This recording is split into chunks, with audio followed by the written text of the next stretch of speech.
La définition de la dotation, l'objectif de la dotation, telle a été la promesse qui a été faite lors de ma dernière vidéo. Aujourd'hui, je suis là pour répondre à cette obligation. Mais je vais vous demander de suivre cette vidéo du commencement jusqu'à la fin parce que je vais partager avec vous à la fin de cette vidéo quel a été le YouTuber qui m'a permis de lancer ma chaîne, quel est son nom et quelle a été sa déclaration. C'est parti. La dotation. Quelle est la définition de la dotation? La dotation n'est autre que le processus permettant aux organisations, aux institutions, aux entreprises de faire appel aux ressources humaines nécessaires lui permettant de répondre à ses objectifs stratégiques. Donc, la dotation, c'est le processus de recrutement qui permet à toute institution de recruter les ressources humaines nécessaires à la mise en œuvre de ses activités. Donc, que ce soit une institution à but lucratif ou une institution à but non lucratif, il n'a autre choix que de faire appel à des ressources humaines pour répondre à ses objectifs.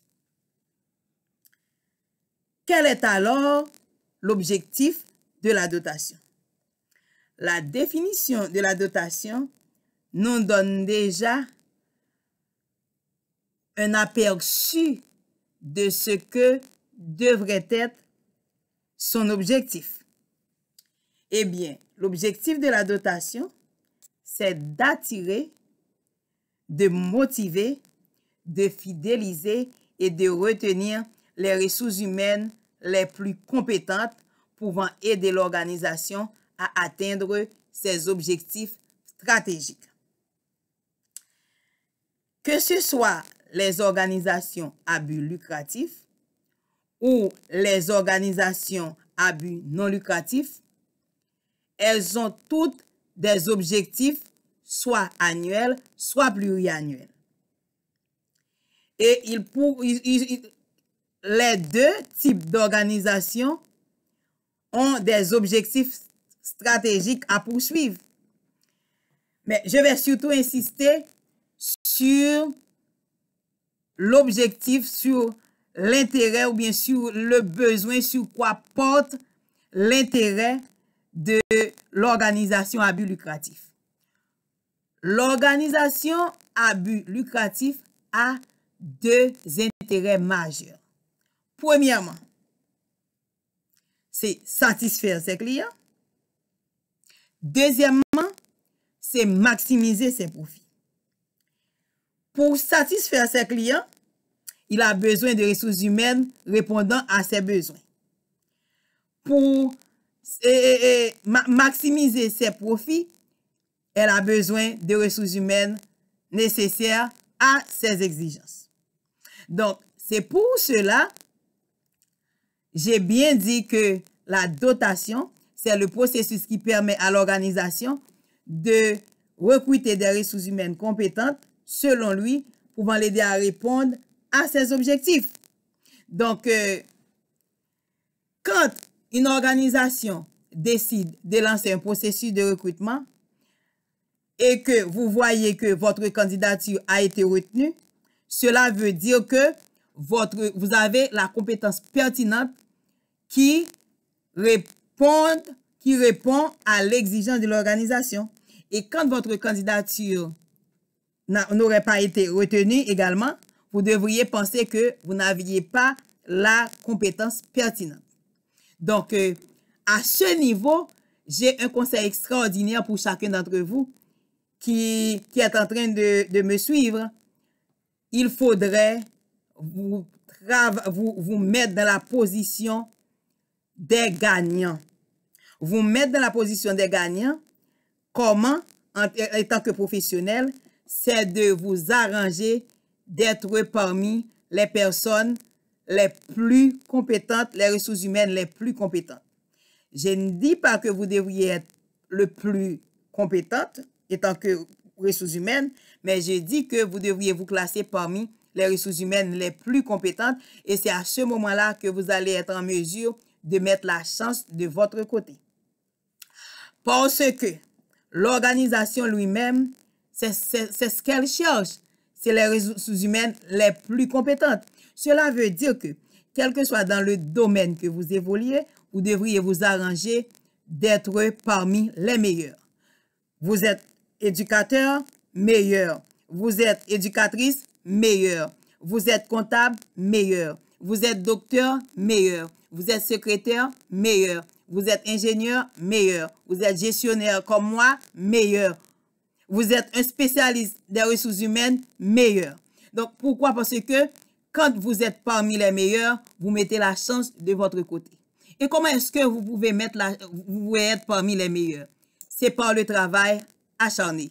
C'est par l'engagement incessant. Et c'est là que j'ai rencontré mon meilleur motivateur qui m'a permis de lancer ma chaîne YouTube. Quand je devrais lancer ma chaîne, je me sentais vraiment troublée car j'étais en phase à des difficultés, des difficultés dans ma pensée, c'est-à-dire je n'étais pas sûre si ce serait une bonne décision ou pas, mais à ce moment-là, je passais beaucoup de temps, beaucoup d'heures, je dirais même des nuits, à regarder les vidéos de YouTube pour apprendre comment est-ce que je vais m'y prendre pour lancer ma chaîne. Et puis, j'ai tombé sur une vidéo qui m'a donné la motivation que j'avais besoin. Et c'est l'un des YouTubeurs que vous pourriez avoir entendu parler ou bien que vous connaissez. C'est bien Will Smith. Will Smith, si vous tapez sur l'Internet, vous cliquez son nom, il est un Américain, je crois qu'il évolue dans le sport, quelque chose comme ça, mais il fait les courses, c'est dans ce domaine-là, je crois qu'il travaille, il est un acteur aussi, un très grand acteur, je crois qu'il joue dans Bad Boy, et puis j'ai entendu l'une de ses motivations, et de ses vidéos de motivation, où il a parlé de la nécessité d'aller au-delà de vous-même. Si vous aimeriez réaliser quelque chose, vous devriez vous battre, vous devriez travailler de manière incessante. Donc, c'est par ce moyen qu'on peut être classé parmi les meilleurs. Et ce qu'il a dit a été tellement intéressant pour moi, sa déclaration. Donc, depuis ce jour-là, j'ai été motivé pour lancer ma chaîne. Et il a dit que il a fait une grande différence entre les personnes talentueuses et les personnes travailleuses ou bien courageuses. Il a dit que même si vous avez beaucoup de talent, si vous ne vous entraînez pas, si vous ne pratiquez pas, vous ne serez pas en mesure de donner le meilleur de vous-même. Mais même pourtant, sans même du talent, si vous vous mettez à travailler, à pratiquer, à étudier, à développer des compétences, vous serez finalement parmi les meilleurs. Et dans cette vidéo, il a poursuivi pour dire que lui, si quelqu'un voulait lui battre dans son domaine, il doit être mort. Tant qu'il est vivant, tant qu'il est sur ses deux pieds, personne ne peut lui battre. Et comment est-ce qu'il fait? C'est parce que c'est par l'engagement, par la pratique, par le travail continu. Et il ajoute pour dire que quand les autres personnes mangent, lui, il travaille. Quand les autres personnes prennent du temps pour se détendre, lui, il est en train de travailler. Quand les autres personnes sont en train de dormir, lui, il est en train de travailler. Et cela m'a tellement motivé. Et ceci, je m'étais retrouvé dans cette déclaration car je suis du genre de personne qui n'essaie jamais de travailler sur moi-même, d'essayer de donner le meilleur de moi-même. Et ceci est tellement vrai, la preuve est bien grande au moment où je vous parle là. Demande-moi quelle heure il est. Il est 2h37.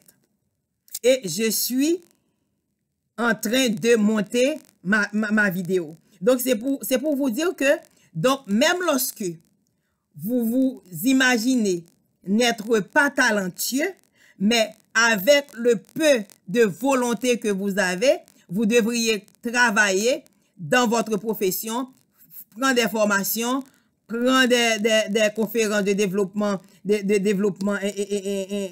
professionnel, et puis chercher des choses, être toujours en mode d'apprentissage. Si vous vous mettez en mode d'apprentissage, vous allez donner le meilleur de vous-même et vous serez le professionnel le plus qualifié. Vous serez en mesure d'être classé parmi les professionnels les mieux qualifiés dans votre domaine. Et ce que je veux ajouter moi-même, c'est que il faut toujours vous arranger de synchroniser votre corps, votre âme et votre esprit. Et pourquoi? C'est parce que l'émotion, l'énergie nécessaire pour atteindre les objectifs les plus pertinents nécessite une sorte de synchronisation entre votre corps, votre âme et votre esprit. Si votre corps décide de faire l'activité et que votre âme et votre esprit ne décident pas, cela va vous ralentir.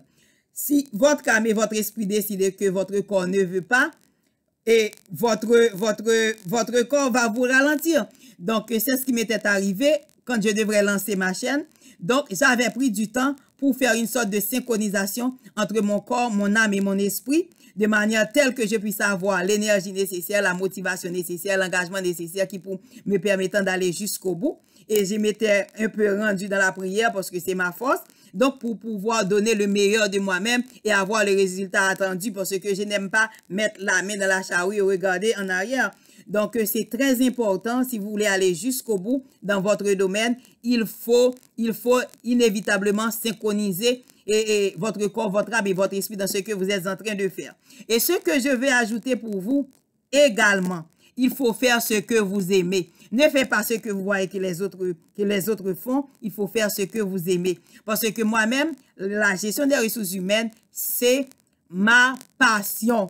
Et je me souviens une fois, quand je travaillais dans un poste de directrice des ressources humaines, je disais à mon mari, j'ai tellement aimé ce poste, même si on me dit qu'on ne va plus me payer, je vais continuer à travailler comme si rien n'était.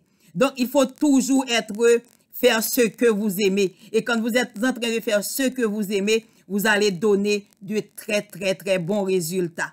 Donc, à notre prochaine vidéo, et je vais vous présenter ce que l'on appelle la marque de l'employeur. La marque de l'employeur, c'est ce qui va vous guider dès l'appel à manifestation d'intérêt, de voir quel type d'entreprise, dans quel type d'entreprise que vous allez travailler, quelle entreprise vous allez intégrer. Et tu sais ce qui est très intéressant dans la marque de l'employeur, c'est pourquoi tu dois abonner pour ne pas rater la prochaine vidéo. C'est parce que il doit y avoir une sorte de synchronisation entre la marque de l'employeur qui est affichée dans l'appel à la candidature et le fonctionnement de l'entreprise. Et dans notre prochaine vidéo, je vais vous montrer ce qui pourrait arriver quand qu'il n'y a pas de synchronisation, quand il n'y a pas de synergie entre ce que l'entreprise veut montrer dans ses appels à manifestation d'intérêt et ce qui se passe à l'intérieur de l'entreprise. À tantôt, à tout de suite.